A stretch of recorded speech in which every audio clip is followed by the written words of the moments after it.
hidupku. Lewati lembah air mata, ku saksikan kemuliaan-Mu dinyatakan.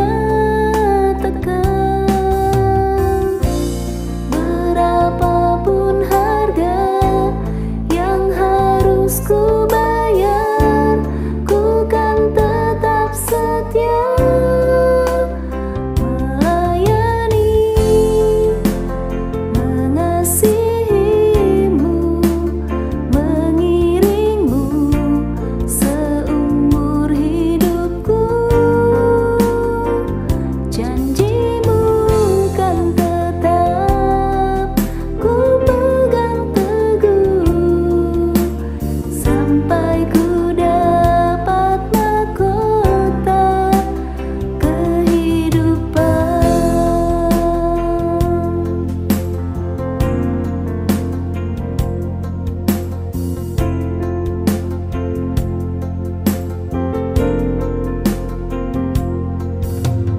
Tak akan pernah ku sesali mengiring Yesus sepanjang hidupku. Lewati lembah air mata, ku saksikan kemuliaan-Mu dinyatakan. Berapapun harga yang harus ku bayar, ku kan tetap setia melayani, mengasihi-Mu, mengiring-Mu seumur hidupku.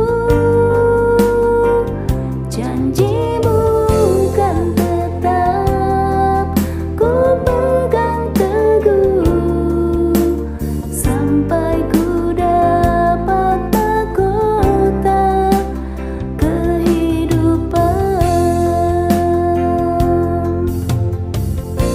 Sekalipun tubuh dan batinku lenyap, tetap Kaulah Tuhanku selamanya.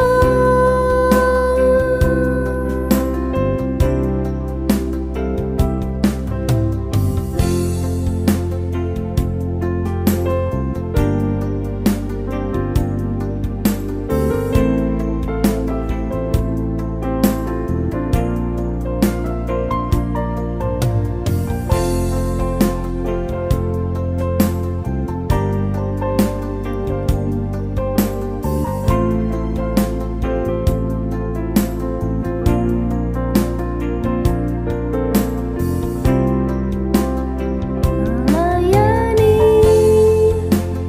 mengasihi-Mu, mengiring-Mu seumur hidupku. Janji-Mu kan tetap ku pegang teguh, sampai ku dapat mahkota melayani, mengasihi-Mu, mengiring-Mu seumur hidupku. Janji-Mu kan tetap ku pegang teguh, sampai ku dapat mahkota kehidupan.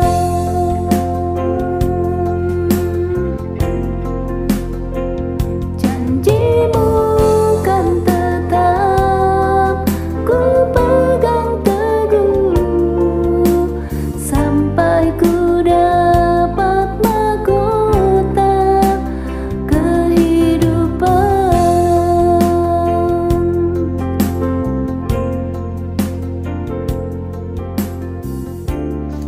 Selamat sore saudara sekalian, kita bertemu lagi dalam renungan tengah minggu. Baiklah, kita sebelum mendengar firman Tuhan, kita berdoa bersama-sama. Mari kita berdoa. Bapa di surga, kami bersyukur, terima kasih atas pimpinan Tuhan sehingga kami malam ini, sore ini boleh bersama-sama lagi merenungkan firman Tuhan. Tuhan tolong agar dalam renungan tengah minggu ini mendatangkan berkat bagi kami semua melalui pemberitaan firman Tuhan. Terima kasih Tuhan, kami mohon pimpinan Roh Kudus, penyertaan Roh Kudus, pengurapan Roh Kudus di atas kami semua, sehingga kami boleh mendapat sesuatu dari firman Tuhan ini. Di dalam nama Tuhan Yesus kami berserah dan mohon. Amin. Saudara semua, kita sudah beberapa kali mendengar firman Tuhan dengan judul bulan November ini, yaitu harga yang harus dibayar dalam mengikut Yesus. Saudara semua, kita melalui firman Tuhan yang sudah disampaikan, baik khotbah-khotbah maupun renungan-renungan mengenai statement dari Tuhan Yesus Kristus yang terdapat di dalam kitab Matius, ya, yang kita dengar bersama, yaitu bahwa siapapun atau setiap orang yang mau mengikut aku, kata Tuhan, ia harus menyangkal dirinya, memikul salibnya, dan mengikut aku. Ini statement yang Tuhan Yesus katakan. Dan marilah kita akan merenungkan sekali lagi statement ini. Siapa yang mau mengikut aku, kata Tuhan, ia harus menyangkal dirinya dan memikul salibnya dan mengikut aku. Ya. Saudara, inti dari statement yang Tuhan kemukakan itu yaitu menyangkal diri, memikul salib, dan mengikut Yesus. Inti daripada statement itu ialah kita harus mengutamakan Tuhan Yesus dalam segala keadaan hidup kita. Yesus harus menjadi yang utama di dalam setiap hal dalam hidup kita, baik hal yang menyenangkan maupun hal yang menyusahkan, baik kesenangan maupun kesusahan, baik pun segala yang kita miliki, ya, segala yang menjadi kebanggaan kita, kita tidak boleh mengandalkan apapun yang ada di hidup kita selain daripada Tuhan Yesus di dalam hati dan hidup kita. Dalam 10 hukum Taurat yang Tuhan berikan kepada umat manusia, ada satu hukum Taurat yang berkata dalam Ulangan 5 ayat 7, dia berkata, "Jangan ada Allah lain di hadapanku." Itu kata Tuhan. Tuhan tidak mau ada Allah lain, Tuhan tidak mau ada sesuatu yang lain di dalam hidup orang yang percaya kepada Tuhan selain Allah yang memimpin umat Israel itu keluar dari tanah Mesir. Sehingga Tuhan berkata, jangan ada Allah lain di hadapanku. Demikian dengan orang yang percaya kepada Tuhan. Tuhan tidak mau ada hal-hal yang lain yang mengatasi, yang melebihi, yang mengambil tempat dalam hidup kita selain daripada Tuhan Yesus sendiri. Ya, itu sebabnya dikatakan jangan ada Allah lain. Apakah itu berupa kekayaan kita, berupa kepandaian kita, berupa apapun yang kita banggakan itu, jangan sampai mengatasi Yesus atau Tuhan di dalam hidup kita. Juga dikatakan dalam Ulangan 6 ayat 5, kasihilah Tuhan Allahmu dengan segenap hatimu, dengan segenap jiwamu, dan dengan segenap kekuatanmu. itu berarti Tuhan ingin diutamakan dalam segala perkara dalam hidup kita. Ya, saudara, ada dua hal yang saya ingin kemukakan yang perlu kita perhatikan dalam hal ini. Yang pertama yaitu Tuhan ingin kita taat kepada perintah Tuhan. Yang pertama yaitu ketaatan. Ketaatan dalam apa yang Tuhan perintahkan kepada kita, sekalipun itu berat, sekalipun itu tidak mudah, tapi Tuhan ingin ketaatan dari kita. Itu sebabnya kita tidak mengandalkan pikiran, kemampuan apapun pada kita, tapi sepenuhnya kita mengandalkan ketaatan kepada Tuhan. Dengan taat kepada Tuhan berarti kita menyerahkan segala sesuatu kepadanya. Itu yang Tuhan katakan, jangan ada Allah lain. Allah itu yang menjadi kebanggaan, Allah itu yang menjadi pengharapan, Allah itu yang menjadi pertolongan kita. Jangan ada apapun Allah lain di hadapanku, kata Tuhan, kata Allah kepada umat yang percaya kepadanya.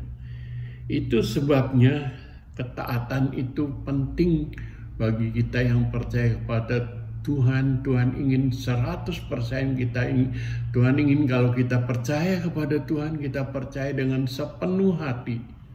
Kita mengandalkan Tuhan dengan sepenuh hati, segenap jiwa, segenap kekuatan kita. Ya. Ada kesaksian seorang, ya. Nah, ketaatan ini sekalipun berat, tapi kita harus lebih taat kepada Tuhan, kepada apa yang Tuhan inginkan, apa yang Tuhan perintahkan. Ada kesaksian seseorang. Orang ini memerlukan pekerjaan, ya, seperti kita tahu semua bahwa kalau nganggur di Sydney, di Australia itu ya nggak mudah, ya, karena biaya kehidupan berat. Lalu dia melamar pekerjaan, satu pekerjaan, lalu dia diinterview, ya, dia butuh itu pekerjaan, lalu diinterview. Singkat cerita, hasilnya menyenangkan. Yang interview dibilang, oke, kamu bisa diterima bekerja di sini, ya. Inilah hak-hakmu, hak liburan dan sebagainya. Ini honor yang kamu akan terima, sekian, ya. Wah, waktu dia lihat tawaran itu, honornya berapa, dia sudah senang sekali dalam hatinya. Besar, lumayan, ya, bisa memenuhi kebutuhan yang dia perlukan. Dan ini schedule kerjamu disodorin. Waktu dia lihat schedule atau daftar jam kerjanya, hari kerjanya, dia diam. Karena di situ tertera bahwa hari ini yang harus dia kerja, termasuk hari Minggu dia harus bekerja. Anak ini anak Tuhan, orang ini anak Tuhan yang percaya sungguh-sungguh pada Tuhan. Lalu dia bilang, saya boleh nggak tanya sesuatu? Silakan. Saya minta dibebaskan hari Minggu karena itu hari ibadah saya ke gereja. Nah, yang interview bilang, wah, maaf, kami nggak bisa terima itu. Kalau kamu mau bekerja sini, ya itulah syaratnya, hari Minggu harus kerja. Lalu dia diam sebentar, dia berdoa dalam hati, Tuhan, minta tolong kepada Tuhan gimana. Dia rasa hatinya tidak damai, tidak sejahtera, lalu dia putuskan langsung, kalau gitu saya minta maaf, saya tidak bisa terima pekerjaan ini.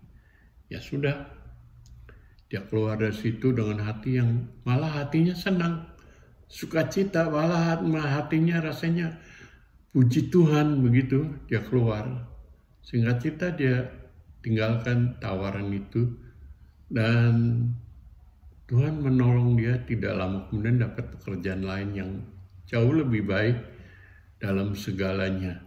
Ya, sekalipun waktu itu dia rasa berat, waktu disodorkan dengan schedule pekerjaan dia rasa berat. Kalau saya tinggalkan nggak kebaktian sekali aja kan bisa gitu ya. Tapi dia nggak mau. Nah itu dia pikul salib. Seolah-olah aduh sayang ini tawaran ini. Tapi dia harus tinggalkan. Dia tolak pekerjaan itu.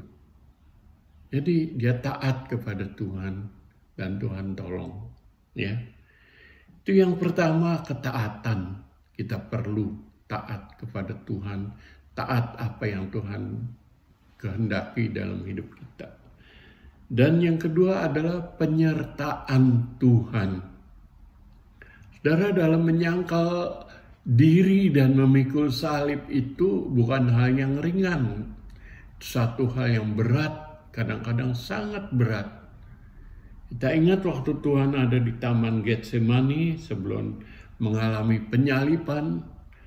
Dalam Lukas, ya, Injil Lukas dikatakan, Lukas pasal 22, kita akan baca, kita akan melihat sedikit. Dalam Lukas pasal 22 ayat ke 42 berkata demikian, "Ya Bapakku," kata Tuhan dalam doanya ini, "jikalau engkau mau, ambillah cawan ini daripadaku, tetapi bukanlah kehendakku, melainkan kehendakmu lah yang terjadi." Maka seorang malaikat dari langit menampakkan diri kepadanya, kepada Tuhan, untuk memberi kekuatan kepadanya. Saudara lihat, Tuhan Yesus sebagai anak Allah juga penuh sebagai manusia sempurna.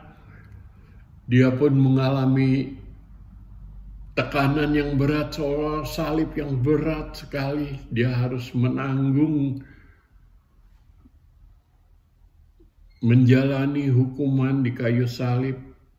Dia seolah-olah harus meminum cawan dosa segenap umat manusia, sehingga dia bilang, "Tuhan, kalau engkau mau, biarlah ini lalu daripadaku, tapi bukan kehendakku, melainkan kehendak Tuhan." Dia rasa berat sekali, capek, dan dikatakan seorang malaikat datang memberi kekuatan kepadanya. Saudara, apabila dalam hidup kita mengalami tekanan-tekanan yang begitu berat, soal salib yang sangat berat, datang kepada Tuhan. Tuhan tidak akan tinggalkan. Dia akan mengirim seorang yang akan menolong kita. Dalam Yohanes 14 ayat 16, ya, Yohanes 14 ayat 16 dikatakan demikian. Yohanes 14 ayat 16, "Aku akan minta kepada Bapa," kata Tuhan, "Ia akan memberikan kepadamu seorang penolong yang lain, supaya ia menyertai kamu selama-lamanya." Saudara, ini janji dari Tuhan pada setiap orang yang percaya kepadanya, bahwa kita tidak ditinggalkan, bahwa kita akan diberikan seorang penolong yang akan menyertai kita selama-lamanya. Perhatikan saudara, selama-lamanya kita disertai seorang penolong yang Tuhan sediakan, yang Tuhan kirimkan. Sebab itu saudara-saudara, itulah yang Tuhan janjikan kepada kita. Ya, dikirim seorang penolong. Jadi sebagai orang yang percaya kepada Tuhan, kalau kita rasakan salib itu berat, menyangkal diri itu berat, kalau kita anggap itu suatu pencobaan yang berat, ingat firman Tuhan ini dalam 1 Korintus 10 ayat 13. Ya, 1 Korintus 10 ayat 13 dia berkata demikian, "Pencobaan-pencobaan yang kamu alami ialah pencobaan-pencobaan biasa yang tidak melebihi kekuatan manusia. Sebab Allah setia, dan karena itu Ia tidak akan membiarkan kamu dicobai melampaui kekuatanmu. Pada waktu kamu dicobai, Ia akan memberikan kepadamu jalan keluar. Saudara perhatikan, pada waktu kita mendapat pencobaan, Allah menyediakan jalan keluar, ya, sehingga kamu dapat menanggungnya. Kita disertai, kita dapat mengatasi, menjalani karena pertolongan Tuhan. Karena pencobaan-pencobaan yang kita alami tidak melebihi kekuatan kita. Tuhan tahu tiap orang kemampuannya, kekuatannya berbeda. Tuhan akan mengizinkan sesuai dengan kekuatan kita. Sebab itu sebagai orang yang percaya kepada Tuhan, kita seharusnya bisa melampaui, bisa mengatasi setiap pencobaan, setiap salib yang ditaruh, setiap beban yang ditaruh, sehingga kita dapat menjalaninya dengan kemenangan yang daripada Tuhan. Ya, Roma pasal 8 kita baca sesuatu yang indah dari firman Tuhan. Roma 8 30, Roma 8 37 dia berkata demikian. Roma 8:37, tetapi dalam semuanya itu kita lebih daripada orang-orang yang menang oleh Dia yang telah mengasihi kita. Lebih daripada pemenang. Oleh karena siapa? Oleh karena Dia yang mengasihi kita. Jadi saudara-saudara, mengucap syukur kepada Tuhan. Sekalipun kita harus menyangkal diri, nggak selalu tentunya. Sekalipun kita harus memikul salib, tapi semuanya dapat kita lalui karena kita disertai oleh Tuhan. Amin, saudara sekalian. Pujilah nama Tuhan. Demikianlah renungan singkat pada tengah minggu ini. Dan kita bersyukur, kita akan berdoa kepada Tuhan. Bapa di surga, terima kasih Tuhan buat janji-Mu yang luar biasa. Sekalipun kami harus menyangkal diri dan memikul salib, tapi Tuhan menyediakan satu kemenangan yang luar biasa. Tuhan menyediakan seorang penolong yang luar biasa yang menyertai kami selama-lamanya. Dan Tuhan memberi kemampuan untuk berjalan dengan kemenangan bersama dengan Tuhan. Berkati setiap orang yang telah mendengar firman Tuhan ini, biar menjadi kekuatan, menjadi berkat, dan boleh terus maju dalam Tuhan. Di dalam nama Tuhan Yesus kami telah berdoa dan mengucap syukur. Amin. Tak akan pernah ku sesali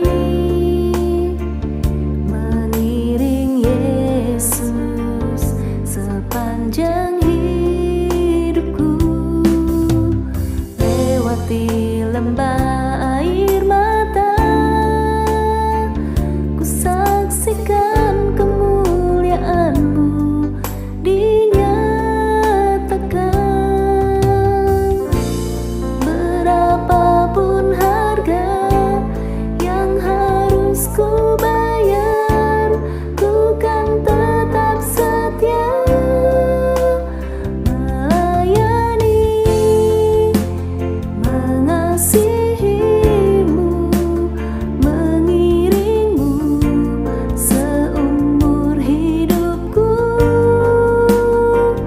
janji